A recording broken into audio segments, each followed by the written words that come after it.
नमस्कार, स्वागत है आपका। मैं हूं आपके साथ रेणु जोशी। अमित शाह संसद में आओ, अमित शाह सदन में आओ।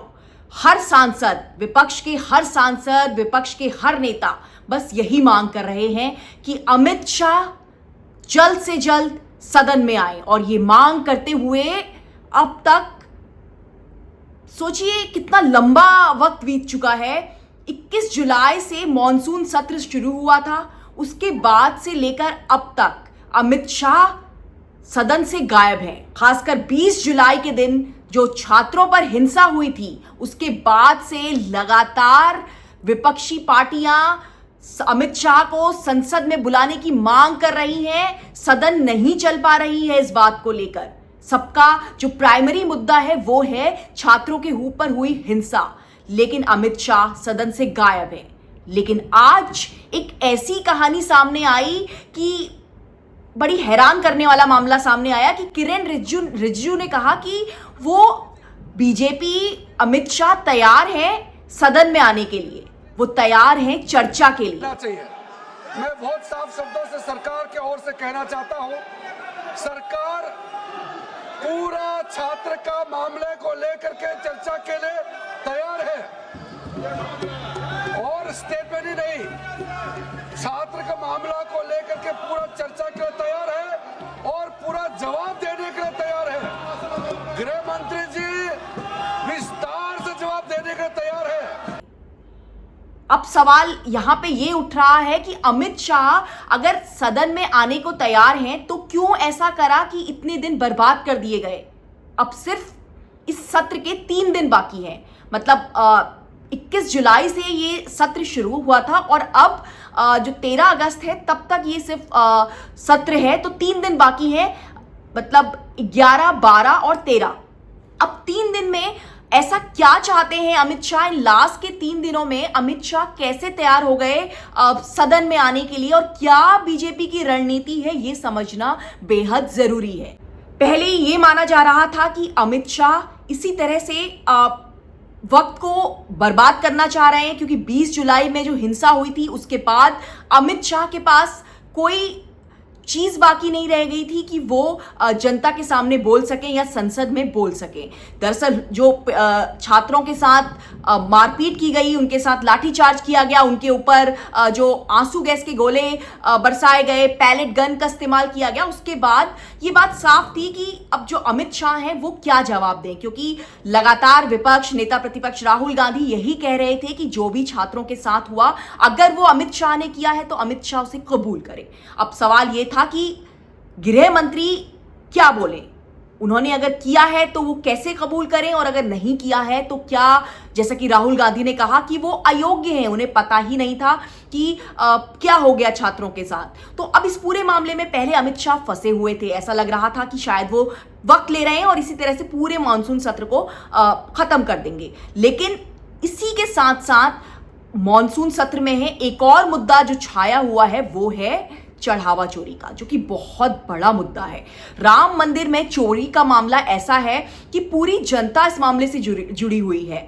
जनता ने, हर किसी ने राम मंदिर के लिए पैसा दिया, हर कोई इस से जुड़ा हुआ था क्योंकि उनकी भक्ति की आस्था का मामला है, और उसी राम मंदिर में चोरी हो गई। सोचिए, राम मंदिर जो मामला बीजेपी का सबसे बड़ा मुद्दा है, जिसपे बीजेपी जनता से वोट मांगती है, जिसपे बीजेपी ये मान के चलती है कि ये तो सिर्फ हमारा मुद्दा है। मतलब ये बात अलग है कि भगवान को आप किसी चीज से जोड़ के नहीं रख सकते, लेकिन बीजेपी ऐसा करती है। बीजेपी ये मान के चलती है, जनता को ये बताने की कोशिश करती है कि राम मंदिर सिर्फ उनका मुद्दा है। और अब ये मुद्दा भी छाया हुआ है क्योंकि चढ़ावा चोरी हो गई है। तो ऐसे में अब ये बात सामने चीजें आ रही हैं कि क्या, क्योंकि अमित शाह ऐसा नहीं कर सकते कि दोनों चीजों से बच जाए। अमित शाह को लेकर जो विपक्ष सवाल कर रहा है, उनका कहना है कि दोनों ही मामलों पे, चाहे वो छात्रों के ऊपर हिंसा का मामला हो या फिर जो राम मंदिर पे चढ़ावा चोरी का मामला हो, दोनों ही मामलों में अमित शाह को सदन में आकर जवाब देना चाहिए। अब सवाल यह है कि अमित शाह आए तो आए किस मुंह से। लेकिन अब एक नई रणनीति सामने आ गई है। किरेन रिजिजू जो है, उन्होंने कहा है कि अमित शाह सदन में आएंगे, अमित शाह जवाब देंगे हिंसा के मामले में। लेकिन राम मंदिर के मामले में वो कुछ नहीं बोलेंगे। राम मंदिर के मामले में बीजेपी बचती हुई नजर आ रही है। जाहिर सी बात है, चुनाव है अभी, आने वाले समय में यूपी के 2027 की शुरुआत में ही चुनाव होने हैं। तो राम मंदिर का मामला तो ऐसा है कि खुद आरएसएस भी इसमें फंसती नजर आ रही है। तो आरएसएस भी यही चाहती है कि हम किसी भी तरह राम मंदिर के मामले से बच जाएं, राम मंदिर पे चर्चा ना हो, राम मंदिर पे जनता के सामने वो किस मुंह को लेकर जाएं, क्योंकि राम मंदिर को लेकर बीजेपी ने बड़ी बड़ी बातें की, आरएसएस का जुड़ाव था। जितने भी लोग राम मंदिर में मौजूद थे, जो उस कमेटी में थे, जो वहां कोषाध्यक्ष थे, जो वहां की देखरेख कर रहे थे, मंदिर का पैसे का संचालन कर रहे थे, वो सभी लोग जो थे बीजेपी के थे या फिर आरएसएस के थे। बीजेपी ने खुद उन्हें उस जगह पे बिठाया था, लेकिन वहीं से चोरी हो गई, और चोरी भी कोई छोटी मोटी नहीं, करोड़ों रुपए की चोरी हो गई। तो जाहिर सी बात है, इसका इंपैक्ट तो उत्तर प्रदेश के चुनाव में पड़ना ही है। और विपक्षी पार्टियां इस मामले में किसी भी हद में पीछे नहीं रहना चाहती। उनका कहना है कि जनता का पैसा है, जवाबदेही तो होकर रहेगी। सिर्फ कांग्रेस नहीं, समाजवादी पार्टी और दूसरे, खासकर समाजवादी पार्टी, क्योंकि ऐसा माना जा रहा है कि अखिलेश यादव जो हैं आने वाले यूपी का मतलब आने वाले चुनाव में जो सबसे कड़ी टक्कर जो देंगे वो अखिलेश यादव देंगे योगी को, बीजेपी को। तो अब ऐसे में शायद ये कोशिश की जा रही है कि कम से कम एक मुद्दे में अमित शाह सामने आ जाए और विपक्ष का मुंह बंद करें। लेकिन विपक्ष का मुंह बंद तब तक नहीं होगा जब तक कि अमित शाह का इस्तीफा नहीं होता, ऐसा कहना है राहुल गांधी का। अब बीजेपी के पास एक हथियार आ गया है। आप देख रहे होंगे पिछले कुछ दिनों से रांची में बड़ी संख्या में प्रदर्शन चल रहे हैं, छात्रों के प्रदर्शन है, और ये हेमंत जो सोरेन सरकार है उसके खिलाफ है। इस सरकार में कांग्रेस भी शामिल है, कांग्रेस का भी सपोर्ट है इस सरकार को। तो अब बीजेपी इस मामले को, बच्चों को, जो छात्रों को है, इस मामले में अपना हथियार बनाना चाहती है। वो ये साबित करना चाहेगी कि ये पूरा मामला उन राज्यों में भी हो रहा है जहां पे कांग्रेस के समर्थन से सरकारें हैं, या फिर इंडिया गठबंधन की जो सरकारें हैं उस राज्य में भी हो रहा है।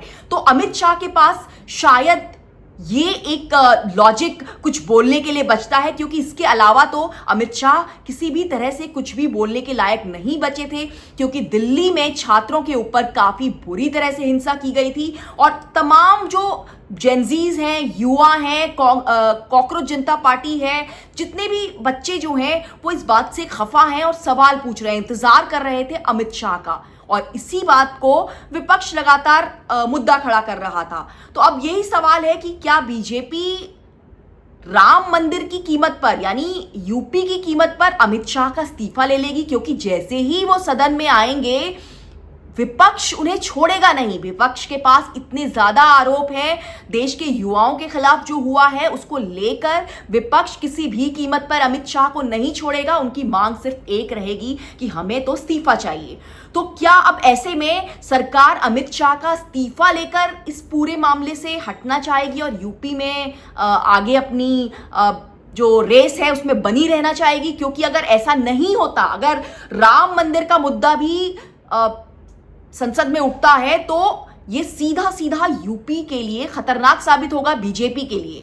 तो बीजेपी अपने जो रेस में बने रहने के लिए उत्तर प्रदेश की, हो सकता है अमित शाह का इस्तीफा ले ले, हो सकता है अमित शाह को इस तरह से प्रेजेंट किया जाए कि वो उस मामले में जवाब दें जो छात्रों वाला मामला है। लेकिन बात तो विपक्ष की है, विपक्ष क्या उसको लेगी इस तरह से? विपक्ष क्या अमित शाह के सवालों को, जो उनके जवाब होंगे, उनको एक्सेप्ट करेगी? क्योंकि जो जो हिंसा हुई है वो सामने नजर आ रही है। तो ऐसे में मांग तो सिर्फ इस्तीफे तक ही जाएगी, और वो मांग खत्म भी तभी होगी जब अमित शाह का इस्तीफा होगा।